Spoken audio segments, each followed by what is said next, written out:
c'est que pour sauter le pas, un pays doit créer une vision partagée, inclusive. Donc la vision, elle est importante. Et c'est ce que vous êtes en train de faire. Nous sommes les rares pays où les gens arrivent au pouvoir sans avoir de vision. C'est après être élu qu'on dit où est-ce qu'on va trouver un plan. Il faut payer pour qu'on nous fabrique un plan. C'est maintenant qu'il faut avoir ce plan, cette vision. Mais elle doit être une vision partagée et inclusive. Ce n'est pas une élite qui se réunit pour faire une vision totalement détachée du pays. Quand vous allez dans les pays asiatiques, vous sentez que le peuple fait corps avec ses dirigeants parce qu'ils savent où est-ce qu'on veut les emmener. Et chacun joue sa partition, ce qui n'est pas le cas dans nos pays. Il faut que ce soit une vision partagée, inclusive. Il faut des institutions pertinentes, un marché du travail adapté pour faire face à une croissance et des changements rapides, des diagnostics des goulots d'étranglement du pays et des réformes ciblées, notamment en termes de développement local et de mobilisation nationale. Et c'est cela qu'on attend de la production des cadres, au-delà du parti, parce que nous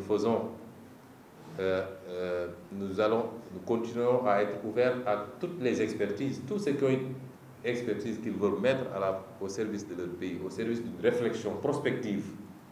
Parce qu'en 2024, l'option, et nous sommes convaincus que c'est à largement notre portée, c'est de prendre les destinées de ce pays. Il nous faut être prêts bien avant 2024. Nous sommes déjà prêts parce que nous avions un bon programme politique. Nous avons encore la marche pour l'améliorer, l'actualiser. Et c'est en ce sens que les travaux que vous êtes en train de faire sont extrêmement importants pour nous. Évidemment, l'aspect technique ne va pas sans le cadre juridique, la réglementation. Et la problématique la plus fondamentale, c'est qu'on peut faire les meilleures réflexions sur ce qu'on doit faire avec l'économie numérique. Si on ne règle pas, c'est valable pour toutes les autres dimensions économiques, sociales, politiques. Ce que je dénonce souvent, c'est qu'on nous présente des programmes avec beaucoup d'intentions, mais on ne vous dit jamais comment on va le financer. La question de l'accumulation primitive du capital. C'est en cela que l'étude des modèles, je ne parle pas des modèles très anciens, nous savons que l'Occident a pu accumuler avec la traite négrière, le commerce triangulaire, mais si on étudie les modèles les plus récents, Corée du Nord, Chine, etc., tout n'est pas parfait d'ailleurs. Mais aujourd'hui, il nous faut déjà commencer à réfléchir sur ces problématiques-là. Nous avons besoin d'une élite décomplexée, qui pose les vrais débats et qui ne... Je ne peux pas comprendre quand vous posez des problématiques, par exemple, sur le franc CFA, sur